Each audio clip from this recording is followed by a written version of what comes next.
Good morning, good afternoon pala.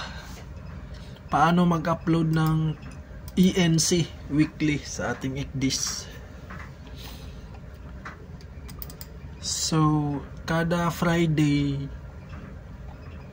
every Friday may dumarating na mensahe galing sa third parties. So, yung third parties namin dito, chart browser.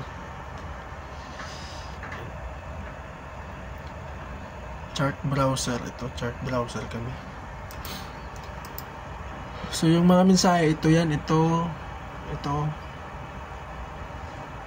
ENP hindi kasali. So tapos na to. Itong tatlo tsaka. So kailangan nyo lang i-save nyo tong mga naka-email. Ipunin nyo lahat yan. Save nyo siya. Extract. Save nyo lahat.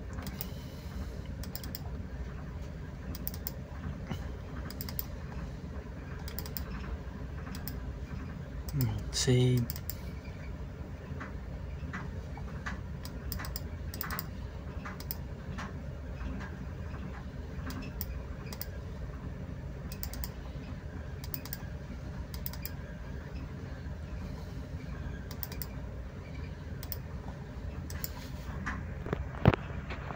So, yan na, na-save na. After nyo ma-save, i-copy nyo lang siya, copy. Itong mga sinave nyo. Ito. 1, 2, 3, 4, 5, 6 1, 2, 3, 4, 5, 6 tapos itong tatlo. So i-copy nyo.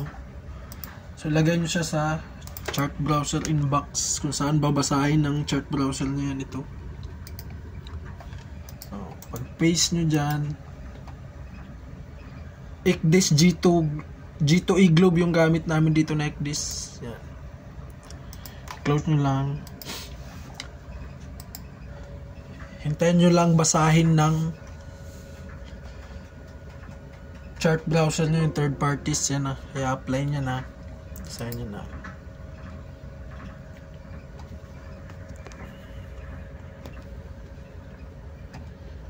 Yan na. Nagdilaw na. Pag dilaw,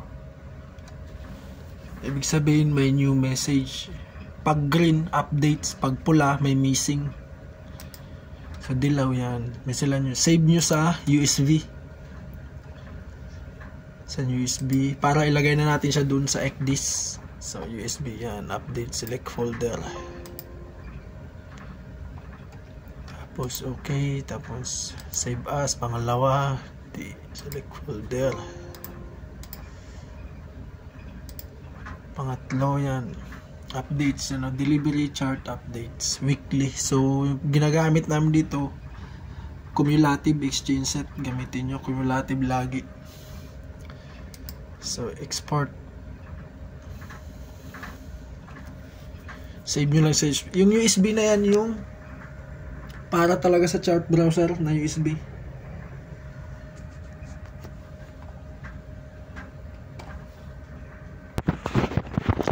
And so export sa USB D yan.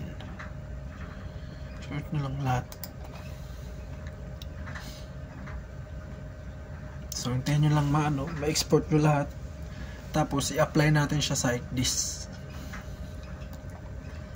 ENC updates yan. Do not forget to install these items on your navigation system. Okay. Official ENC export sa ICDIS. Sa USB pala.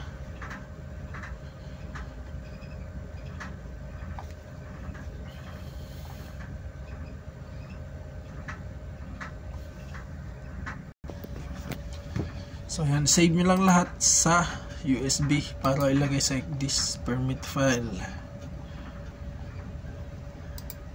Yan. Tapos miscellaneous.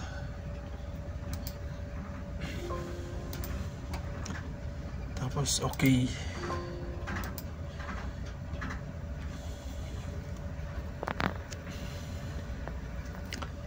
Tapos okay na. Ilagay na natin siya sa ICDIS.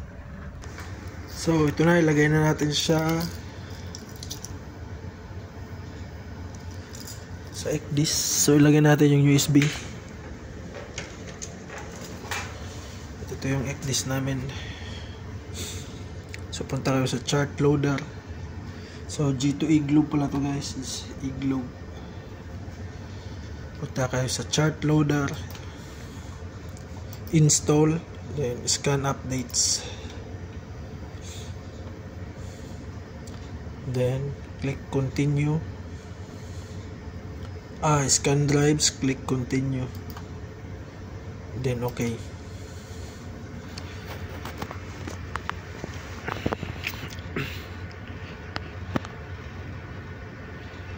So hintayin nyo lang siyang matapos.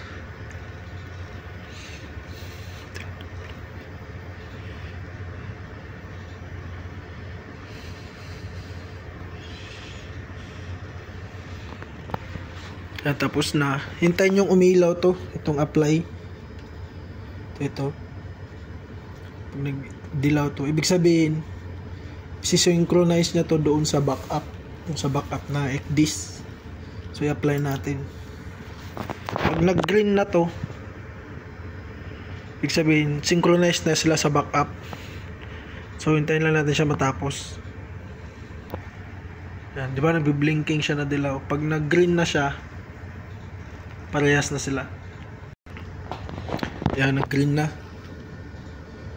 Green na siya. So, ibig sabihin okay na.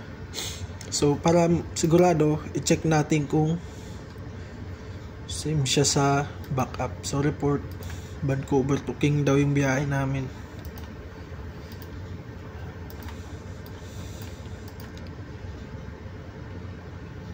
So, mag-generate tayo ng report.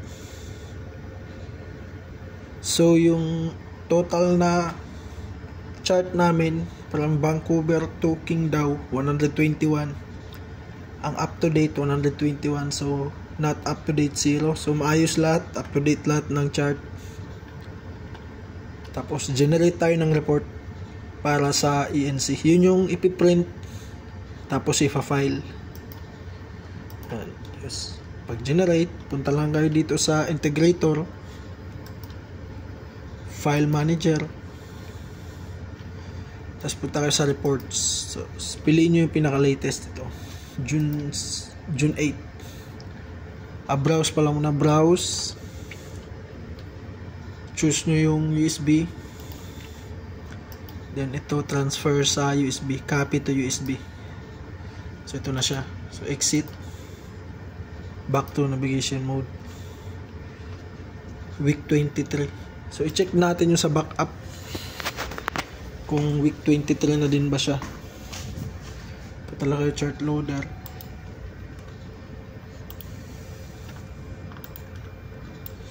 Piliin nyo yung for intended voyage lang.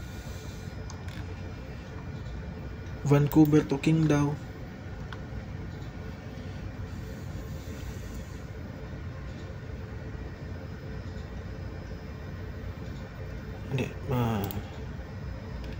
Ito, Vancouver Qingdao,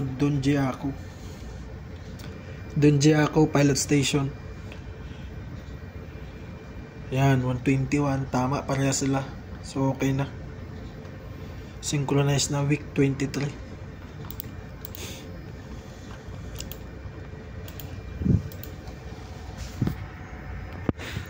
So, after nyan, tanggalin natin yung USB. Yung USB nya,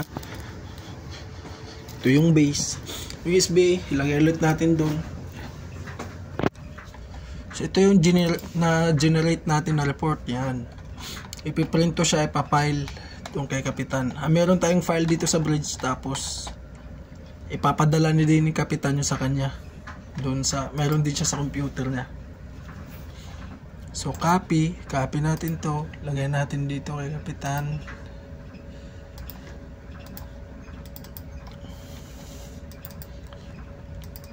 Ito siya, ENC.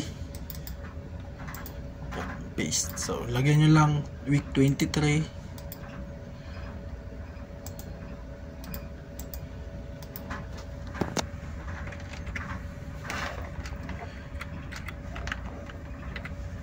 Ayan, week 23.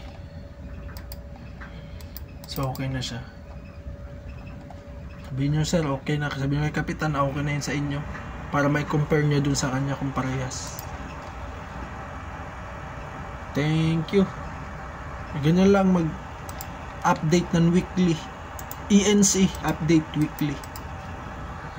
Tapos file nyo rin sa ano nyo, filing nyo. Yun lang. Ganun lang kadali mag-updates mga sir. Thank you.